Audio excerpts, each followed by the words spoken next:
Politikus Nasdem Victor Bungtilu Laiskodat atau FBL ramai diperbincangkan setelah namanya mendadak lolos ke Senayan pada pemilu 2024. Semula, Victor Laiskodat yang maju sebagai caleg DPR RI dari Nasdem di Dapil 2 Nusa Tenggara Timur atau NTT dinyatakan tak lolos ke Senayan. Perolehan suara Victor Laiskodat di Dapil 2 NTT kalah dari caleg Nasdem lainnya yakni Ratu Wula. Berdasarkan rekapitulasi KPU, Ratu Wula memperoleh 76.331 suara, menjadikannya sebagai caleg dengan perolehan suara terbanyak di antara 6 caleg lain di Dapil 2 NTT sekaligus mengalahkan Victor Laiskodat. Sedangkan mantan gubernur NTT tersebut cuma mendapatkan 65.359 suara. Belakangan, caleg bernama lengkap Ratu Ngadu Bonu Wula itu dikabarkan mengundurkan diri meski suaranya terbanyak di NTT. Pengunduran diri Ratu Wula dianggap penuh kejanggalan sebab ia sama sekali belum berkomentar, tetapi muncul pernyataan liar yang menyebut dirinya mundur karena keinginan sendiri. Buntut mundurnya Ratu Wula, Victor Laiskodat yang mengisi jatah untuk melenggang ke Senayan. Apa yang sebenarnya terjadi di NTT? Kabar ini mencuat setelah saksi dari Partai Nasdem memberikan surat kepada anggota Komisi Pemilihan Umum atau KPU RI August Melas yang sedang memimpin rapat pleno rekapitulasi hasil perhitungan suara tingkat nasional panel B. Menurut saksi dari Partai Nasdem itu, suara pengunduran diri Ratu Wula merupakan tindak lanjut surat dari Ketua Umum Partai Nasdem Surya Paloh.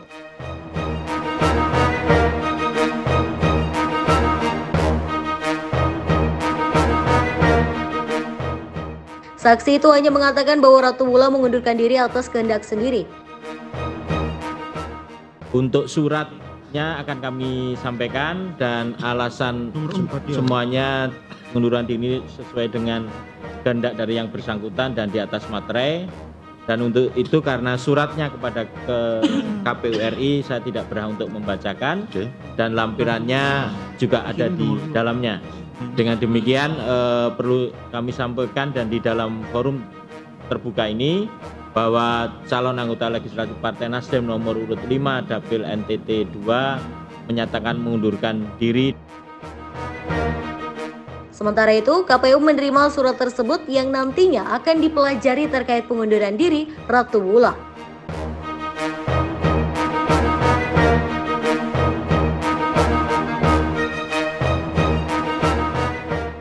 Melas menegaskan tidak akan menyampaikan substansi dari surat pengunduran diri tersebut dalam forum rekapitulasi.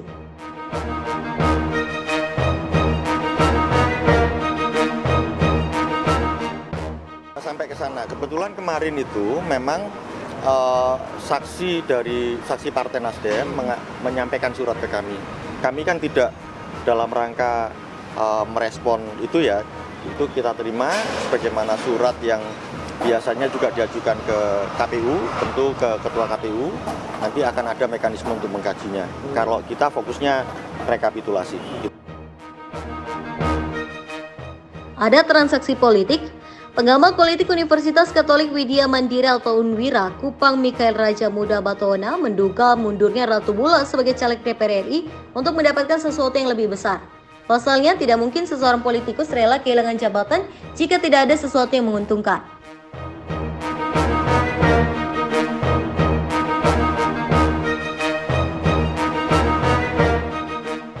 Menurut Mikael, situasi ini merupakan suatu bergaining atau tawar-menawar politik yang menguntungkan bagi Ratu Wula ataupun keluarga. Jika bukan karena keuntungan itu, Ratu Wula tentunya tidak akan mundur setelah lolos menjadi anggota DPR RI dari NTT dengan suara terbanyak di Dapil 2.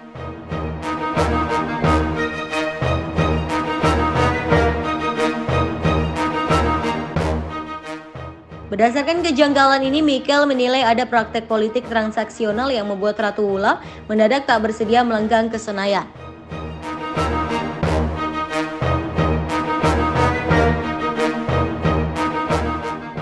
Ibu Ratu itu datang membawa surat pengunduran dirinya. Menurut ketentuan perundang-undangan, karena beliau adalah calon dari Nasdem, maka Partai Nasdem harus membuat surat pengantar. Maka Ketua Umum bersama saya membuat surat pengantar kepada KPU, itu yang diantar oleh kemarin. Bersama ini kami kirimkan surat pengunduran diri calon anggota DPR RI segala macam. Jadi kemarin saksi kita menyerahkan 2 surat. Satu surat pengantar dari Partai Nasdem. Kenapa? Karena memang begitu undang-undang mempersyaratkan. Tapi yang substansinya adalah surat pengunduran diri Ibu Ratu. Saya juga nggak sempat baca surat itu kan suratnya sangat pribadi. Kalau mau tahu isi suratnya ada di KPU. Pak, tapi pengunduran diri itu kemauan dari Ibu Ratu sendiri atau dari perintah partai? Ditulis itu atas kemauan sendiri dengan penuh kesadaran dan segala macam. Itu saya hafal kalimat itu. Tapi kalau ingin tahu lebih detail ke KPU, suratnya ada di KPU. Kita nggak ada filenya. Begini, setiap orang yang mengundurkan diri dari satu jabatan di Nasdem, tradisi Nasdem, kemudian dapat dudukan tugas khusus. Ketika beliau membawa surat mengatakan kepada kita, kepada ketua umum, kepada kami, saya mengundurkan diri dari daftar calon ini. Setelah itu maka dia dapat tugas khusus. Tugas khususnya apa saya juga nggak tahu. Tugas khusus itu biasanya personal. Jadi Enggak, jadi begini. Beliau datang didampingi suaminya, membawa surat pengunduran diri, bertemu, lalu suratnya saya yang terima, lalu masuk dalam bertemu bapak, keluar katanya dia yang bilang saya dapat tugas khusus dari ketua umum. Jadi mengundurkan diri dulu, kan, baru ketemu suratnya sudah jadi, sudah dibawa. Gitu. tugas khususnya disiapin buat jadi Bupati Sumbar. Nggak tahu, nanti tanya-tanya beliau. Ini yang bolanya ada di Ibu Ratu dan di KPU. Surat langsung ke sini ya Pak? Ya diantar langsung. Dia didampingi oleh suaminya. Bahwa Bu Ratu itu akan dimajukan oleh Nasdem. Namanya juga. Namanya juga pengamat. Saya nggak mau komen kalau pengamat. Saya nggak mau komen pengamat lah, ya kan. Kalau Pak Victor bakal maju pilkada lagi berarti? Nggak mengerti juga saya, itu kan sangat personal. Pak Victor sekarang ini kan dia udah masuk dalam daftar calon. Apakah dia mau maju lagi dari gubernur, cuma dia yang tahu. Dan sekarang kan hasil rekapitulasi manual belum pasti kan.